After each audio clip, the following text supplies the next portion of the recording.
continue this Xayah hype train, where I think he has looked the best on something that is that has a defensive tool like the Xayah. I mean, paired alongside the Rakan, they have very strong lane dominance, and also in team fights, if you have the synergy, then the Xayah will pop off, especially in this meta when the top side is so low range. Sejuani is going to get first picked by the side of RA. A lot of these LPL teams do prefer the Sejuani and also the vibe, but I guess with the Zeri taken off, they are going to get the Sejuani first.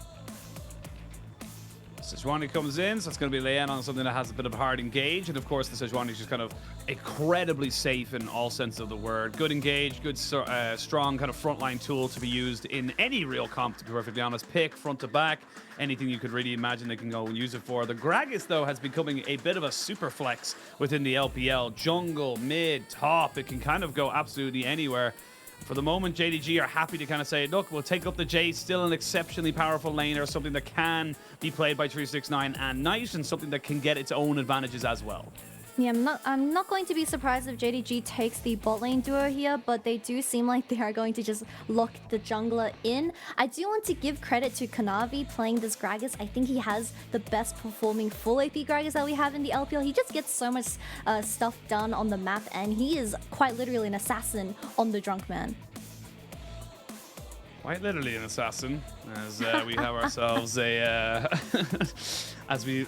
a nice, powerful, possibly mid jungle or top jungle combination. Solo lane and jungle definitely there, so we could be seeing a lot more priority given over to the top side of the map here for JDG. But alright, not to be outdone, if they could lock in two solo lanes, honestly, I was just going to say the Yone, and possibly, I was going to say the Renekton, but he's been already banned away, so maybe even something like a Camille might be an option here for RAs on Cube, and that looks like exactly what they're looking for. Oisin, I study draft. Holy, the Camille is getting hovered for Cube, but I do want to say that JDG, it's the Rumble. Rumble's received a slight buff in patch 13.5, where his magic pen and laning is just so broken now. But JDG, I think we've seen the Jayce and Elise from Weibo earlier tonight, where the combo of such an early game, I guess the synergy between these two champions as a combo is so potent. I believe they ended the game at 23 minutes or so. So in the hands of JDG, can they repeat that is the question, as the Ksante gets hovered as a response into the Rumble. And they repeat it, and you know, I will say we are coming towards the end of the split. This is when teams start to really put the foot down. They kind of want to try and get that momentum going into the postseason. JDG, of course, already locked and loaded for playoffs, but if they're not in the first few rounds, it's actually about a week or so before they play after the end of the split, so maybe even 2 weeks depending on how their schedule works. So there is actually quite a lot of time without any stage games coming out for them, and I would love to see JDG really push to make sure they're getting as much out of this as they possibly can.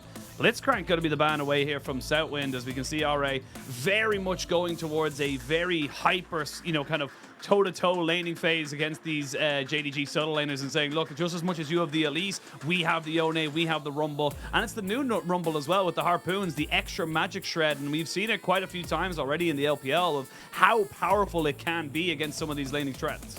Yeah, most definitely. The amount of just choke ability that they have on RF so far is getting a little bit scary, but it is very rare to not pick a single bot lane during the first 3 picking phase, and I think this is the first time I've ever seen it in the LPL. So a lot of these ADCs are getting taken off the board. Missing, however, he has been enjoying a lot of these enchanters over melee support, so they have taken off the Blitzcrank, signifying something like the Aphelios and Lulu for JDG's composition, or maybe even a Caitlyn and a Lux, where you do get the early tempo going, but what we'll assume respond with, because the Aphelios and Thresh is still available on the board. I like to see where they want to try and bring this next piece. Honestly, it feels like the pick here for JDG. Get it onto Ruler. They are going to lock it in the Thresh first, kind of recognizing that maybe they don't want to give over the full bot lane combination just yet, but Aphelios feels like the strong pick to go with right now in terms of the AD carries when you look at the amount that have just been banned across the board. But we'll see as the Thresh just get locked in here for missing. Bit of a old school favorite of a lot of LPL support, something that you kind of Thresh, in my opinion, is like the Lee Sin of the support role. It's kind of something you just have to play, you have to know how to do it, you have to know how to work with it. So RA very happy to kind of take the Aphelios here, but what are they going to pair it with? That's my question. The Lulu. Oh, Nautilus also works very well, as it is a hard count into the Thresh. Every time Thresh hooks or throws something out, the Nautilus just instantly responds with his CC, and the Thresh usually taking something like the Glacial is way too squishy to ever survive a full-on burst from an Aphelios and Nautilus composition. But the Jinx is going to be the last pick for Ruler, and I've been very excited about this Jinx pick for patch 13.5. Has received a slight buff, I believe, to the W and the ultimate, where the ultimate is the one that excites me the most, where I believe at max range and max damage, it is 1.2k, so beating the normal smite when it comes to major objectives.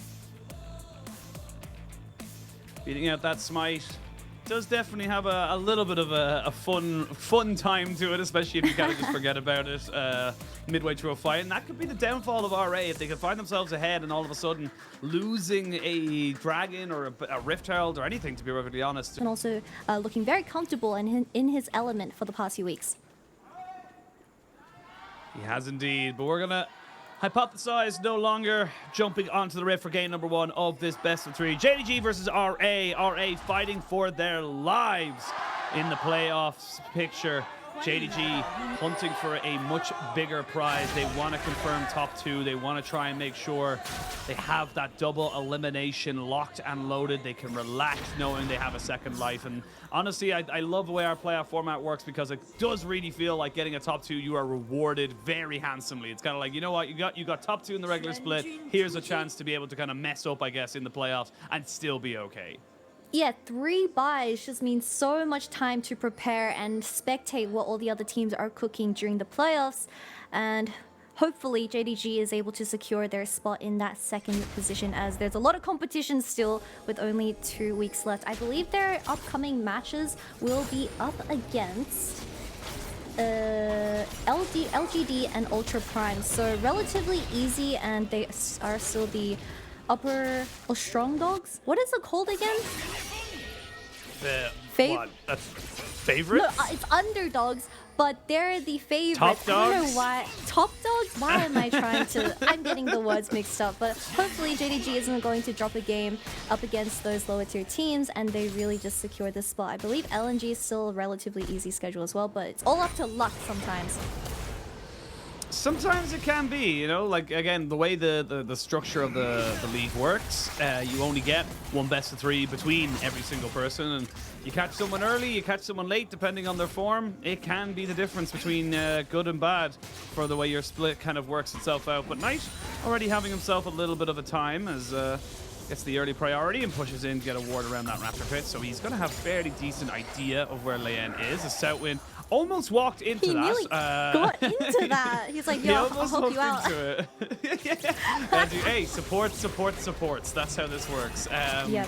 But yeah, again, look, pretty standard laning phase. We're going to see a lot of priority in top for RA, a lot of priority in mid for JDG. It's about what the junglers can really do with that priority, that they're going to be, you know, kind of the difference maker in this first 10 minutes or so. Yeah, most definitely. And looking at JDG's side, we do have the Jayce versus Yone matchup, where this Jayce is going to be able to push in the Yone until that level 6, where he starts having a bit of kill threat on tonight. But for now, I'm assuming Kanavi is going to just have so much more freedom compared to Leyan. But it does seem like he's going to force a flashy. Possibly. It is still difficult with the wave pushing in, and you can see Strife trying to go for something there, but nothing really to be found, as Knight's very safe for kind of getting that bounce back on the wave. We will see Leyan go back, pick up his Gromp, and then obviously we're going to see the Scuttle traded as well on either side. That said, Strife is around. No, he's just dropping down some wards. Not going to try and contest, no real need. And everybody's just happy with the way the laning phase is going on so far. So, we obviously talked a lot. Yeah, a bat? Ruler has backed and picked up a call for this laning phase. 369? Oh my lord.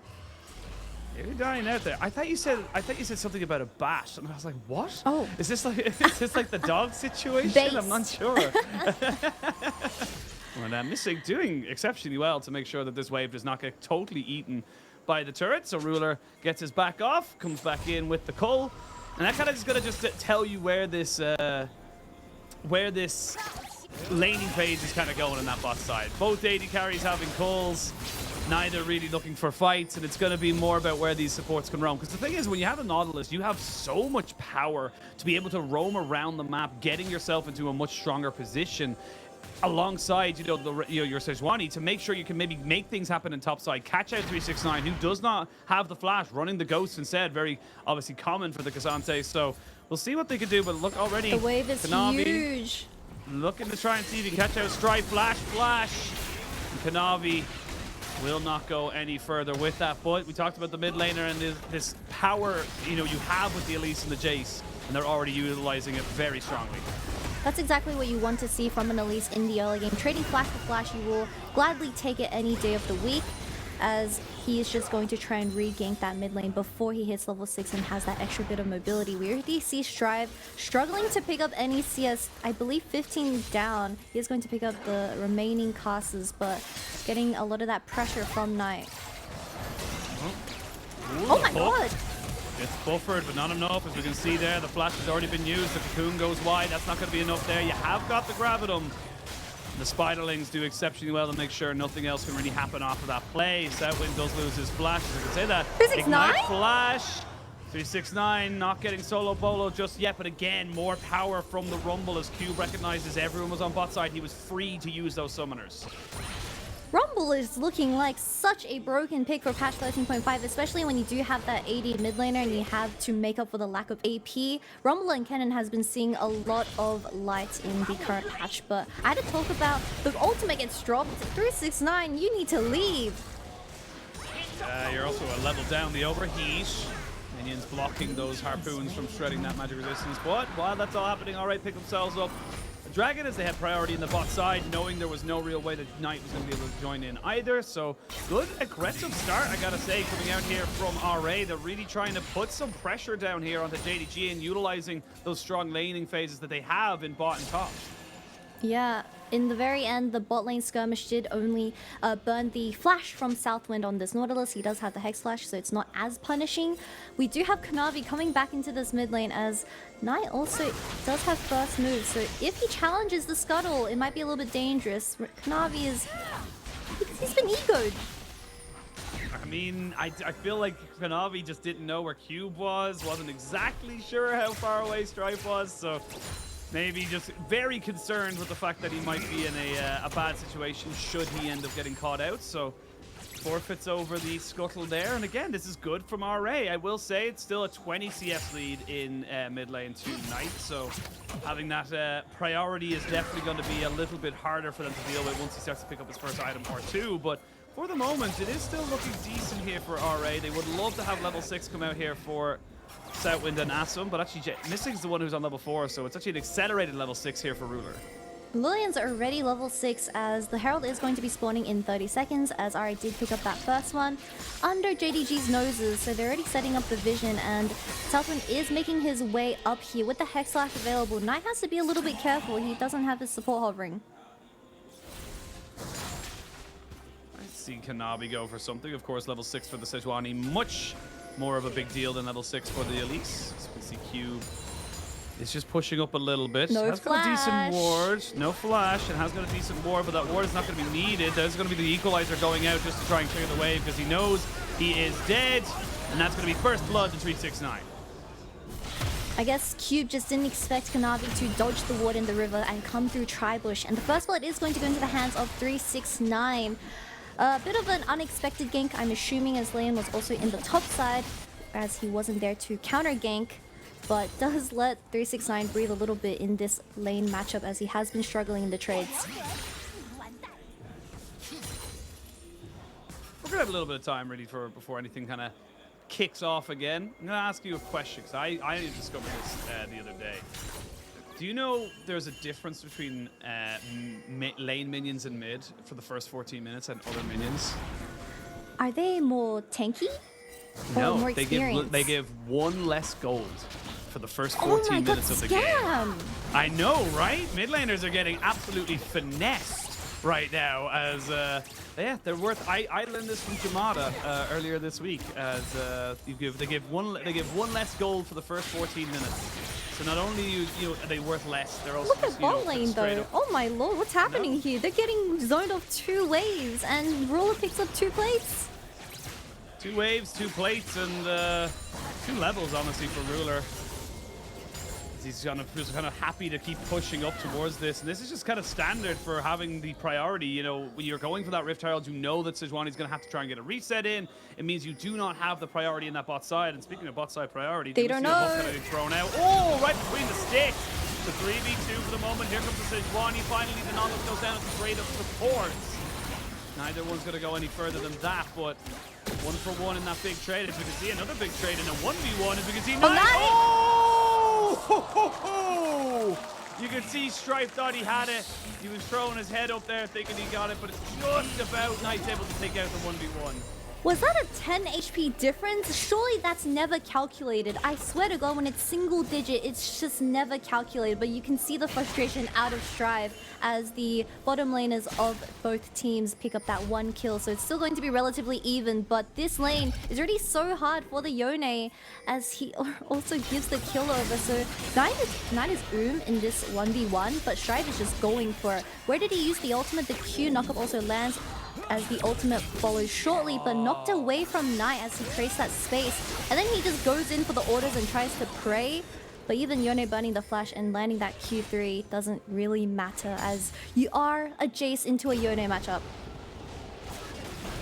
It feels so bad as well because it goes the other way and all of a sudden Stripe's back on the board. You get to push, possibly even a plate.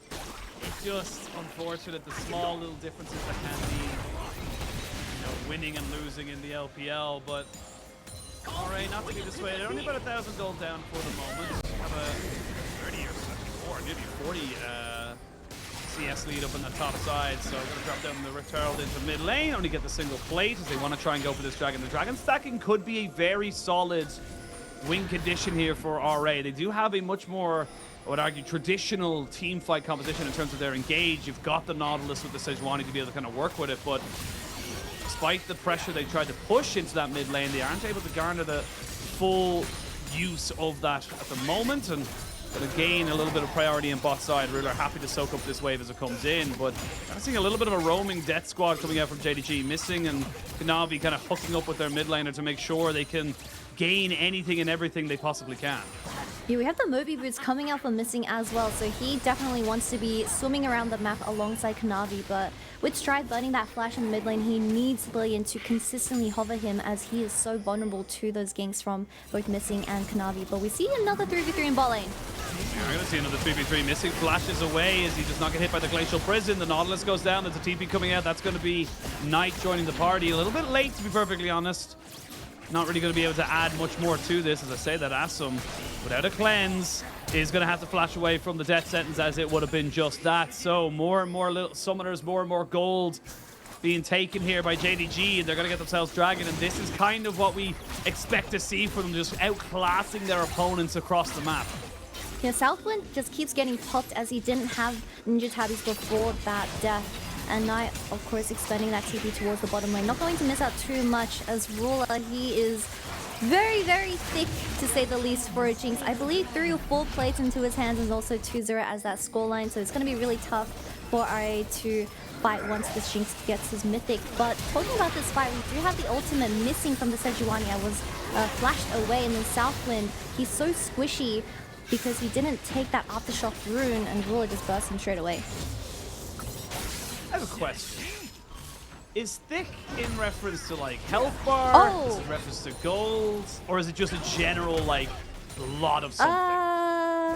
I would say thick in terms of he's eating good tonight. To clarify to the audience. Fed. Okay. You know what? Sometimes it's just gotta ask those questions. So speaking of asking questions, Cube is asking where his flash went. It had to be used straight away there, as we can see 369 not hesitating whatsoever to go all out and try and take him out in this one here. The Harpoon is coming out just to be able to kind of long range clear these waves, but now JDG kind of figuring out where their next kind of point of pressure is going to be. Bot lane is exceptionally powerful now that the Kraken Slayer has been finished up. We do have a Gale Force answered by Sssum, but 20 CS lead, 2 kills. This Jinx is starting to slowly but surely get online and become just a monster in those big team fights. You get the 2 items, you get the 3. That's when the Jinx will really start to shine. But right now, Ruler, he's having a time of his life right now. Level ahead, all this gold, even getting rid of the minions as well to the tower. Strive is also too scared to walk up to a Jinx.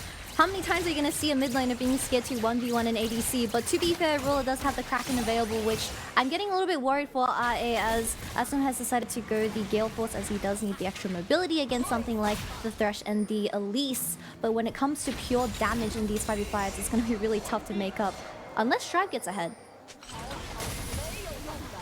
Well, that's unfortunate use of the Glacial Prison there, just to catch up the missing, and there's no real follow-up, so not going to be able to gain much else from that. Actually, I just noticed Kanavi's gone with the first strike onto the Elise, not going with the Dark Harvest or the Electrocute, or even the Conqueror, which I've seen once or twice. Hook comes out, lands on the Southwind there. More cocoons can be thrown out. But yeah, just interesting little adaptation there from Kanavi. Having extra little bit of damage, a little bit of extra gold, should he be able to get the cocoon down. And now with Shelly being started up, this is going to be a full 5v5. Equalizer just coming back off cooldown. No Glacial Prison. Southwind looking for a bit of a flank with the Hex Flash, and he may have found it. He will not get the kill onto his AD carry, but they get the Rift Herald themselves. Thresh goes down first, but look at Ruler. He's going to be able to put these rockets down so easily. Gets himself excited and can keep pushing forward and keep helping Knight get himself a kill. RA thought they had taken the Rift Herald, but JDG had stolen it away.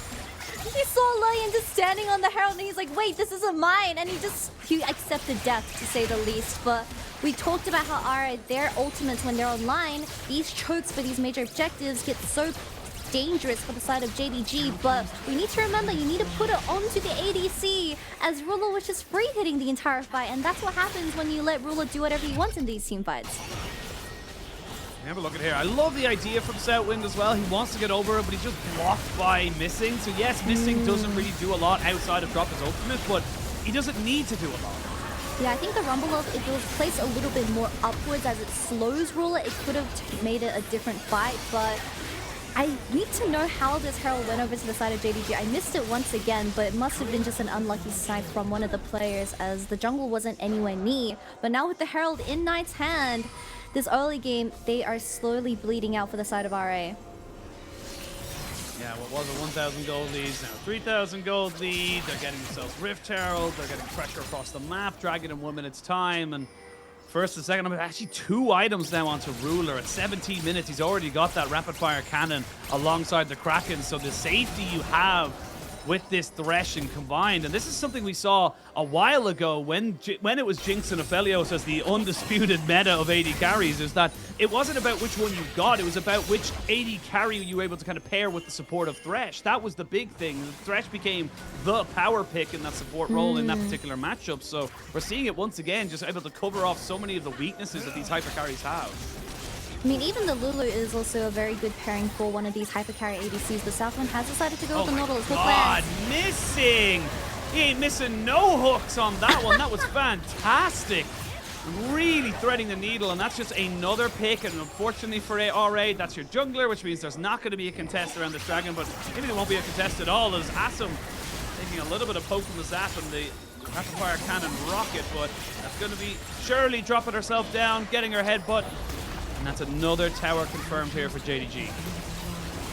Maybe today's opposite day. Missing, he's just hitting everything as Ruler getting that excitement from the tower is just going to shred down Q, getting very low already. He still has the ultimate available. Missing needs to back you. He is so incredibly low as well. Hopefully they get to reset and get this second dragon online for the side of JDG, as 369, he's been just chilling on the side. Yeah, I mean, no one could really 1v1 him right now, so he's happy to take the power into his own hands, push in this bot lane. It's another tower going over, and this is the JDG that we have been talking about since the start of the split. This is the team that is so exceptionally good. Speaking of good, I'm gonna hold my breath. No, Leyan's not gonna try and go for the steal, but he's so exceptionally good at everything they do. They're just owning in every single lane. I gotta say as well, Kanavi 006 perfectly set up as the jungler to make sure his laning phase is going. But again, let's have a look at this hook, because this hook is between minions as well. It's insane. This Thresh skin just has a certain buff to it, I swear to God, but Leyan didn't even Q away, he just got hooked and he accepted death once again. All the ultimates dropped onto Ruler, but the Rumble missed, so it was only just the Nautilus connecting at the very end. But we do need to mention Knight did go with the Gold Drinker build for this game, so he's not going to do as much compared to the Eclipse. But if we look at RA's composition, they have a lot of melee champions, so if he gets a really nice Gold Drinker, well, that's a lot of value for you. Absolutely. If he's looking to be a bit more melee, a bit more in the face of the carries of RA, he's definitely going to be needing that Gore Drinker a little bit more. Now they can just kind of pick up some more of this standing gold. And honestly, with the lack of gold going into the side of RA, it's apart from those 3 kills and a dragon, they're not taking a tower. They've not really got any priority. And look at this. It's just like insane amounts of vision control available for JDG as they look to trying to constantly push in and make sure there is just no way in hell that RA can have any semblance of a chance to catch them out. Yeah, it's so scary because we just saw... Oh, there's a 1v1 in bot lane. Strike also get away the ghost. 369, he's still pushing forward. But he is out. There's the equalizer. Not a great position if I'm being totally honest on it. 369 means that he gets 2 people on bot side and 2 ultimates. There's no threat in mid lane. Ruler has nothing against him. I mean, I don't know if LS will be happy about that, but they are going to get it regardless. And JDG just dominating in this first game, just constantly putting in pressure, and the macro is insane. And they can TP 369 back. They're going to get 2 inhibs. At 20 minutes, they want to end the game by 21 or what? They do not care about the Baron. Ruler, he's going to get excited to start ordering some people, but he is sitting on so much gold, as I can imagine. Once he backs, that Baron is going to be under threat. This is just dominance by JDG. 2 inhibitors down. We have a look at the replay there, and it's just really well played here by 369 to put Strive into such a bad position, but 6,000 gold. Gold honestly doesn't even make that big of a difference right now. It's just the laning prowess, the pressure that has now kind of come out of it. Bot lane and mid lane pushing against you. Baron available to JDG. I don't know how you're going to be able to try and contest this because all you have to do is stall out for a couple of seconds and super minions will flood your base. Yeah, my point from earlier is that they have RA has absolutely no vision in this top side, and you saw what a Thresh hook would do to your tank Sejuani that is acting as that front line. She got shredded, so what's going to happen to the rest of the team if they get Thresh hooked? I don't know. All I know is they're going to try their absolute hardest. Missing is caught out, missing is dead. So there's one little bit they could definitely use. They did have to use a hell of a lot. I was just about to say that's 4 out of 5 of your ultimates, and Leyan is not looking the healthiest. They might still just go for this Baron as they can see that. Oh no! So close to knocking out Leyan, but that means there's almost certainly going to be no Sejuani to contest. And that's the Baron going over to the side of JDG. You know what the craziest thing about this is? RA got the pick. RA got someone off of JDG. JDG get Baron. I don't understand this. Even if Leyan died to the Jinx rocket, the tempo was the exact same. The Sejuani is still coming out of base, and the Baron will naturally fall into the hands of JDG, as even Missing got the Baron buff. But Raw on this Jinx is just an absolute tower menace, chowing down on all the objectives around the map. Now nearing a perfect game for the side of JDG, other than dropping a few kills. Yep, few kills in the first early dragon. JDG doing exceptionally well. Flash for Flash. Knight does respect the Nautilus hook, does not want to leave his perfect KDA. And another TP coming in here. That's going to be Knight coming back in just to try and take away this tower. They drop the equalizer down, but the Lantern covers Ruler. That means he can continue to put down damage, continue to put in work. They drop everything onto the Jinx, and it's not enough. Flash there by Leyan to dodge the rocket, but a double kill for Knight. Triple kill, I should say, for Knight. As maybe he wants himself a penta. It would be difficult underneath the laser beam of the fountain, but in 24 minutes, just a little bit less, JDG crush RA. One day, Knight is going to get a penta, and I'm not sniffing on any copium as that resident Knight fangirl coming into 2023, but JDG ending the game at 23 minutes. Absolute dominating game one to take it away. Yeah, it was just complete and utter control from minute one. Did feel like there was 1 or 2 opportunities. Like again, like early, very early on, first 5 minutes, 6 minutes of the game, RA were keeping in tow. They got that, potential solo kill on the top side, which unfortunately didn't work out. But it just fell apart after that. There was nothing afterwards. There was no direction to go. Anywhere they looked, they were losing something else even more. You can even see in the bot side, they threw 2 people down to try and deal with 369, and then they lost 2 inhibitors because of that. So it just felt like JDG were just in total control from the get-go. Yeah, it's really scary to think about how Knight was able to get that 1v1 kill up against Strive from an isolated matchup and how that just snowballed into everything around the map as Kanavi and Missing were just working together perfectly as a duo and getting a lot of that vision set down as Knight had consistent lane party ever since that first kill. But I do need to say that Strive looked really frustrated in that first death, so hopefully they bounce back and they have a much clearer understanding on what they want to achieve in game 2. Yeah, I mean, JDG very much looking in total control of that one. On RA, you're going to have to try and find something else. And the thing is, like, RA got the Sejuani. They wanted to go for this Sejuani-Yone combination, and we didn't really get to see it work in any way, shape, or form. It just felt like Leyan wasn't really working towards what I would have regarded as the kind of the stronger 2v2. If you wanted to go for, like, you know, something with that Yone to get him going, the Sejuani is going to have to try and make something work there. So didn't really come out that way, didn't really find himself in a position that he had any kind of opportunity to make that work. And I mean, it's just so impressive to watch JDG. Again, you look at the names on this roster, you would imagine they are going to be one of the best teams in the league. They are definitely one of the best teams in the league, but this was just different level of kind of like, kind of proving to RA, look, you're not even close, bro. I'm sorry.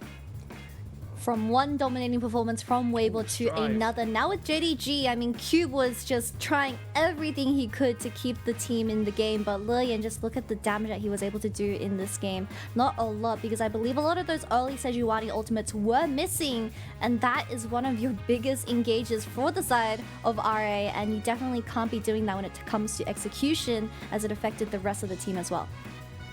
Yeah, I mean, we'll see what they're able to kind of do in the next game, but I feel like with JDG, it's so difficult. Like, I would argue you have a top 3 top laner, top 3 jungler, top 3 mid laner, top 2, if not 1 in the world, AD carry.